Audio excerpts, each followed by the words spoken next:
Hello student, हम लोग इस वीडियो में class 10th most VVI objective questions chapter 1 प्रकाश का परावर्तन और अपवर्तन के क्वेश्चंस को डिस्कस करेंगे।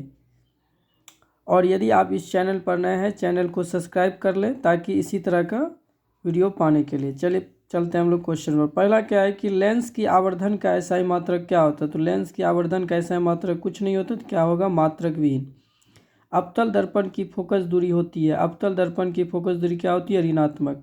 निम्नलिखित में से कौन लेंस की क्षमता का मात्रक है। तो लेंस की क्षमता का मात्रक डायोप्टर है। गोलीय दर्पण के परावर्तक पृष्ठ की वृत्ताकार सीमा रेखा व्यास कहलाता है। गोलीय दर्पण का द्वारक।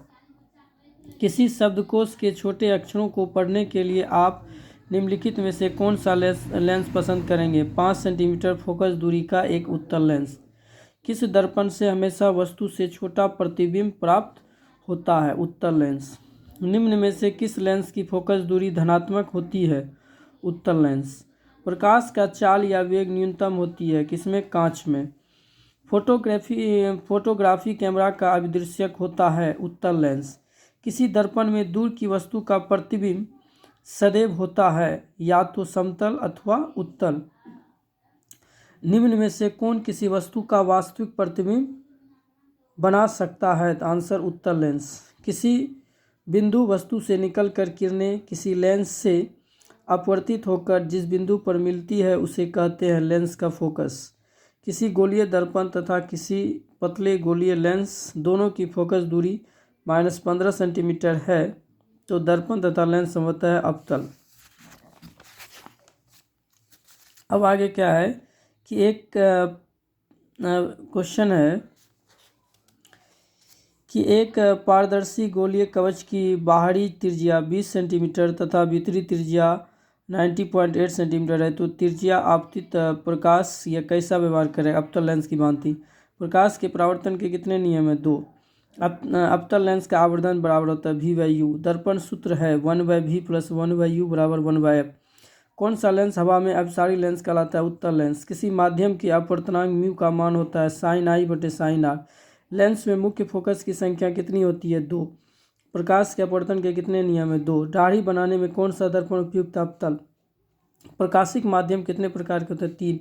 समतल दर्पण की फोकस दूरी होती है अनंत। वायु में प्रकाश की चाल निर्वात की अपेक्षा होती है समान। निम्न में कौन सा पदार्थ लेंस के प्रयुक्त नहीं किया जा सकता है, पीतल। एक गोलीय दर्पण की फोकस दूरी +20 है, तो यह गोलीय दर्पण कैसा होगा, उत्तल। अब आगे देखिए कि प्रकाश की चाल विभिन्न माध्यमों में भिन्न भिन्न होती है। तेलीय कागज होता है पारभाषक। उत्तल दर्पण से बना काल्पनिक प्रतिबिंब होता है सीधा एवं आहर्षित। उत्तल लेंस में प्रतिबिंब बनता है आभासी। अवतल दर्पण के सामने वस्तु को कहाँ रखा जाए जिससे प्रतिबिंब उल्टा, वास्तविक और समान आकार के बने, वक्रता केंद्र पर। प्रकाश की किरणें गमन करती है सीधी रेखा में। किसी दर्पण से आप चाहे कितनी ही दूरी पर खड़े हो, आपका प्रतिबिंब सदैव सीधा प्रतिबिंब होता है। समतल दर्पण है, या तो समतल या उत्तल। निम्नलिखित में किस माध्यम में प्रकाश की चाल सबसे अधिक होता है, निर्वात में। किसी कार का अग्रदीप में प्रयुक्त दर्पण निम्नलिखित में से कौन होता है, अवतल दर्पण।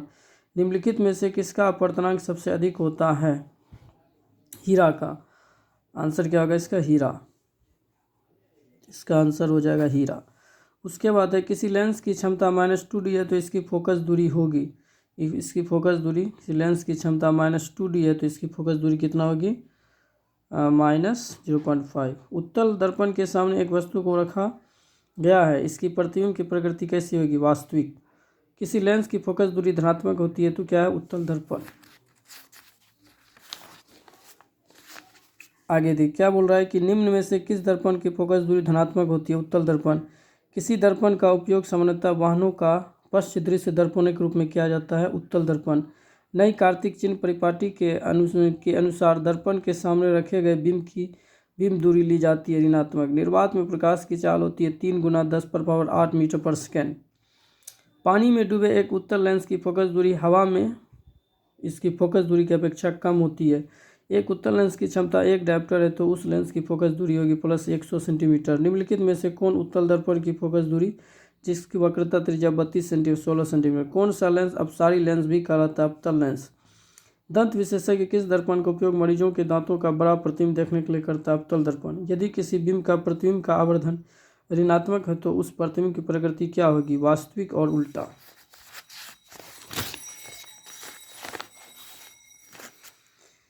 नेक्स्ट क्वेश्चन देखिए 51। एक प्रयोग में अवतल दर्पण द्वारा किसी बिंब का प्रतिबिंब एक पर्दे पर प्राप्त किया जाता है। दर्पण की फोकस दूरी को निर्धारित करने के लिए प्रयोगकर्ता को मापने की जरूरत है दर्पण तथा बिंब के बीच की दूरी को।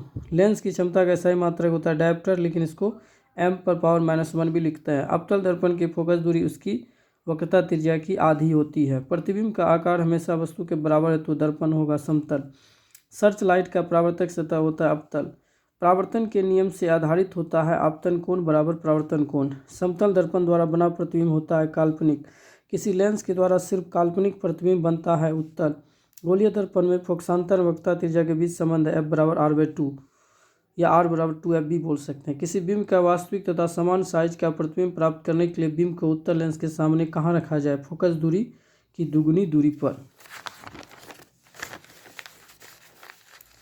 नेक्स्ट क्वेश्चन है कि 61। एक अवतल दर्पण की फोकस दूरी 10 सेंटीमीटर है तो उसकी वक्रता त्रिज्या होगी 5 सेंटीमीटर। काल्पनिक प्रतिबिंब होता है सीधा।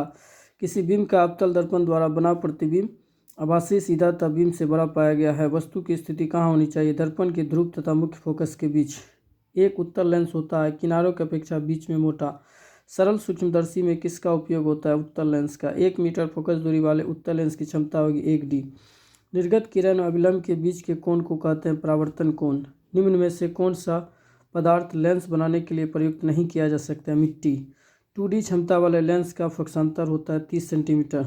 किस दर्पण से वस्तु का बड़ा प्रतिबिंब बनता है? अवतल। किसी गोलीय दर्पण की वक्रता त्रिज्या 50 सेंटीमीटर है तो उसकी फोकस दूरी 25 सेंटीमीटर। यदि आप लोगों को वीडियो पसंद आया हो तो वीडियो को अवश्य लाइक करें और यदि आप इस चैनल पर नए हैं चैनल को सब्सक्राइब कर लें ताकि इसी तरह का वीडियो पाने के लिए। Thank you very much. मिलते हैं नेक्स्ट वीडियो में। जय हिंद, जय भारत।